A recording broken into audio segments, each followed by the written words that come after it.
Selamat datang di channel video saya. Dalam video saya ini, saya akan membahas tentang kesalahpahaman Islam terhadap Kristen. Ya, baik. Sering dalam media sosial kita memperhatikan ada ustadz atau ustazah di hadapan pendengarnya, dia mengatakan bahwa orang Kristen tidak mengakui Muhammad sebagai nabi karena Muhammad bukan keturunan Yahudi, ya. Nah, ketika disampaikan, umat Islam yang pendengarnya itu percaya apa yang dikatakan, ya. Sekalipun itu tidak benar. Karena apa? Karena orang Kristen menolak Muhammad sebagai nabi itu karena standar moralitasnya yang sangat rendah. Tidak pantas dia disebut sebagai nabi. Model seperti itu. Dalam sebuah tausiah, seorang ustadz atau ustazah mengatakan Rasul Paulus lebih berkuasa dari Yesus karena Paulus telah mengubah ajaran Yesus. Dan ketika itu disampaikan, para pendengarnya pasti percaya apa yang dikatakan ustadz tersebut, ya. Sekalipun itu tidak benar, karena kalau ditanya, ustadznya ditanya, ajaran Yesus yang mana yang telah diubah oleh Paulus, yakinlah ustadz tersebut atau ustazah tersebut tidak bisa menjawabnya. Dan kalau kita membandingkan tulisan-tulisan Paulus dengan ajaran Yesus, itu sejalan, tidak ada pertentangan, ya. Tapi ini sama sekali tidak pernah dilihat oleh umat Islam. Nah, kepada seorang pemuda, Ustadz menyuruhnya membuka dan membaca Injil Matius bab 4 ayat 1 sampai 11 dengan fokus pada ayat 2.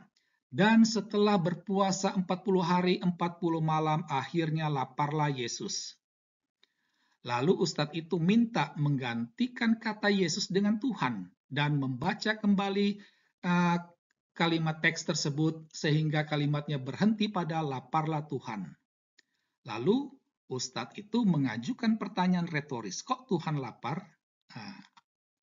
Dan dalam video itu terlihat jelas bahwa pemuda itu langsung percaya apa yang dikatakan Ustadz itu, dan dia yakin Yesus bukan Tuhan. Sekalipun ini jelas-jelas salah paham. Karena Ustadz ini memahami Yesus, melihat Yesus dengan cara pandang Islam, bukan dengan cara pandang orang Kristen. Orang Kristen melihat Yesus itu Allah sekaligus manusia. Jadi Ustadz ini mengambil sisi kemanusiaan Yesus, lalu melihatnya, menjadikannya itu sebagai tolak ukur untuk kealahan Yesus. Ya jelas tidak akan connect. Ya, perbandingannya bukan apple to apple. Itu ya. Jadi ini sangat disayangkan. Ya. Jadi itu dia kepercayaan pemuda tadi itu sangat-sangat disayangkan. Ada ustadz atau ustazah menjelaskan kepada audiensnya yang muslim tentang Injil Yohanes bab 14 ayat 16 sampai 17 tentang roh kebenaran yang adalah penolong yang lain yang dijanjikan Yesus kepada para muridnya. Dengan pengetahuan bahasanya, ustadz itu mengatakan bahwa dalam bahasa Ibrani, roh kebenaran itu adalah Ahmed. Dan itu adalah nama lain Muhammad. Jadi ini seakan mau membenarkan ramalan kedatangan Muhammad. Itu. Nah, ketika mendengar penjelasan ini, yakinlah audiensnya itu pasti mereka percaya. Itu. Mereka percaya. Sekalipun itu tidak benar. Kemiripan bukan berarti membenarkan Muhammad. Ini sama seperti Purwokerto dengan Purwakarta itu mirip kedengarannya, tetapi kan beda. Kalau kamu mau ke Purwokerto, ya harus ke Purwokerto, jangan kamu ke Purwakarta. Kalau tujuanmu ke Purwokerto, lantas mobilmu itu ke Purwakarta, jelas kamu salah arah. Model seperti itu. Ya. Nah, kepada pendengarnya, seorang ustadz atau ustazah mengatakan bahwa Tuhan orang Kristen itu ciptaan manusia. Yesus itu Tuhan baru ditetapkan oleh Paulus. Allah Trinitas ditetapkan oleh konsili. Demikian mereka katakan. Dan yakinlah para audiensnya ini pasti percaya apa yang dikatakan mereka. Ya, sekalipun itu tidaklah benar, itu jelas-jelas salah. Karena kealahan Yesus itu sudah ada jauh sebelum penciptaan. Ya. Bahwa apa yang dilakukan oleh konsili hanya merumuskan ya doktrinnya. Sedangkan Trinitas Allah itu sudah ada ya sejak awal penciptaan. Nah, sayangnya ini sama sekali tidak pernah dilihat ya.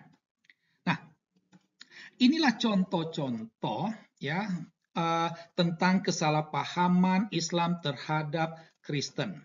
Sebenarnya masih banyak contoh-contoh lain ya. Nah, sama seperti ketika para ustadz atau ustazah ini menyampaikan ajarannya itu tentang kesalahpahaman Kristen itu, yakin umat Islam itu mereka percaya. Mereka menerima begitu saja apa yang dikatakan oleh ustadz atau ustazahnya tersebut ya. Tanpa ada daya kritis. Ya, jadi dari contoh-contoh ini dan masih banyak contoh-contoh lainnya, kita dapat melihat adanya kebodohan baik ustadznya maupun pendengarnya. Kebodohan ustadznya itu karena ia gagal paham, sedangkan kebodohan umatnya karena menerima begitu saja tanpa daya kritis. Lucunya, kebodohan itu dipertontonkan tanpa rasa malu. Sepertinya kebodohan itu disukai.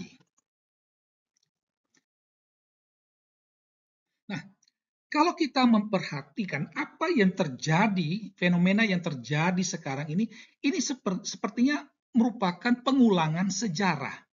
Karena apa? Karena pada zaman dulu Allah Subhanahu wa Ta'ala itu juga salah paham tentang kekristenan. Ada banyak teks-teks Al-Quran yang menunjukkan kesalahpahaman Allah Subhanahu wa Ta'ala. Kami sudah menampilkan tema ini tentang Allah Subhanahu wa Ta'ala yang gagal paham dalam video kami. Ya, itu. Di sini kami hanya mengutip beberapa saja, misalnya dalam surah ke-6, surah ke-10, di mana di sana kegagalan paham Allah itu tentang Allah punya anak atau Allah mengangkat anak. Atau dalam surah Al-Maidah ayat 18, Allah mempermasalahkan omongan orang Yahudi, orang Nasrani tentang diri mereka itu anak Allah dan kekasih Allah. Ya. Atau contoh lain misalnya dalam surah ke-29 tentang memikul dosa. Dan masih banyak contoh-contoh lain di mana tampak jelas di sana tuh Allah Subhanahu wa Ta'ala salah paham atau gagal paham. Jadi apa yang terjadi pada umat Islam dewasa ini hanyalah pengulangan sejarah, ya, pengulangan sejarah. Nah, dari pengulangan sejarah itu tampak jelas ya. Jadi bukan hanya sejarahnya yang terulang, tetapi kita juga dapat melihat adanya kesamaan yang berulang ya. Itu. Misalnya, kita dapat melihat bahwa umat Islam baik yang muslim sejati maupun yang mualaf ini sepertinya merupakan prototipe dari Allah Subhanahu wa Ta'ala. Gitu. Mirip seperti Allahnya. Ya. Jadi sama seperti Allah Subhanahu wa Ta'ala yang sibuk merecoki agama lain, Umat Islam juga sekarang sibuk merecoki agama lain. Itu. Sehingga memang mereka ini prototipe Allah Subhanahu wa taala. Inilah kesamaan yang pertama. Kesamaan yang kedua itu misalnya kebodohan sehingga mudah dibohongi, ya. Kita tahu bahwa umat Islam zaman Muhammad itu kan itu orang bodoh, ya. Sehingga mereka mau saja dibohongi, dibodohi, ya. Tidak berani untuk berpikir mandiri. Ya, kalau seandainya mereka berani berpikir mandiri seperti Agatha Palermo, tentu mereka akan murtad. Ya, itu. Kesamaan yang ketiga adalah tidak paham tapi sok merasa paham. Itu. Nah, demikianlah uraian kami tentang kesalahpahaman Islam terhadap kekristenan. Sekian dan terima kasih.